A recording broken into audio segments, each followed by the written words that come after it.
Saya pengen jalanin bisnis MLM, tapi sibuk nggak punya waktu. Nah, kalau Anda bilang sibuk nggak punya waktu, pertanyaan saya, Anda sibuknya membangun aset Anda sendiri atau aset orang lain?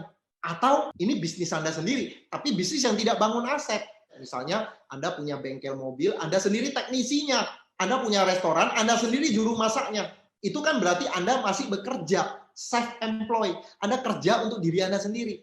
Artinya suatu saat kalau Anda berhenti memasak, restoran nggak jalan. Berhenti untuk jadi teknisi, bengkelnya nggak jalan. Itu bukan bisnis yang membangun aset.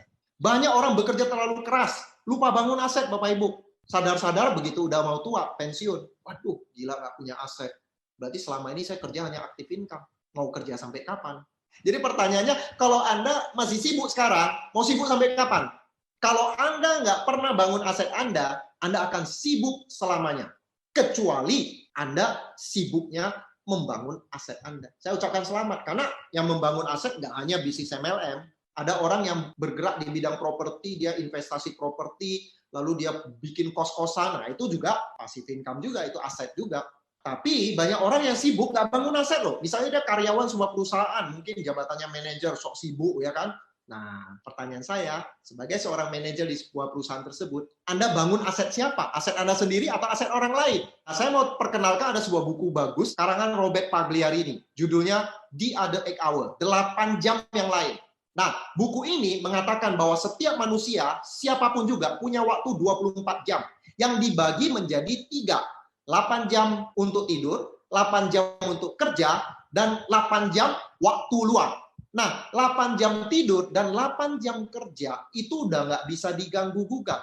Itu adalah cara manusia bertahan hidup. Misalnya Anda kerja jadi karyawan, dapat gaji. Nah, sekarang kuncinya itu adalah the other 8 hour, yaitu 8 jam waktu luang. Semua orang punya waktu luang, tinggal Anda mau gunakan untuk apa. Itu pilihan Anda. Anda mau pakai waktu luang Anda untuk apa? Nah, dalam buku itu dikatakan kita harus fokus pada 8 jam waktu luang ini, karena 8 jam waktu luang ini adalah waktu yang bisa kita gunakan untuk mengubah hidup. Makanya pertanyaannya, apakah Anda bertahan hidup atau mengubah hidup?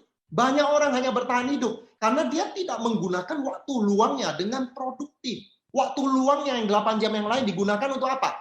Hangout sama teman-teman, nonton bioskop, nonton YouTube, nonton Netflix, rekreasi. Itulah cara orang mengisi waktu luang. Sehingga praktis orang itu hanya bertahan hidup. Kalau Anda pengen mengubah hidup, gunakan waktu luang dengan bijaksana, dengan produktif. Nah, kita menawarkan teman-teman yang sibuk menggunakan waktu luangnya. Daripada waktu luangnya dibuang sia-sia, kita gunakan waktu luang itu untuk hal yang produktif. Seminar, baca buku, presentasi, follow up, kerjakan, bangun aset. Sehingga apa yang terjadi? Suatu saat kita menabur apa yang kita tuai. Itu yang namanya hukum investasi. Anda menanam jagung, Anda petik jagung. Anda nanam mangga, petik mangga. Anda nanam uang, petik uang. Anda nanam waktu, Anda akan petik waktu. Kalau orang menggunakan waktu luang jalan ke MLM, dia investasikan waktu supaya tidak sibuk lagi selamanya.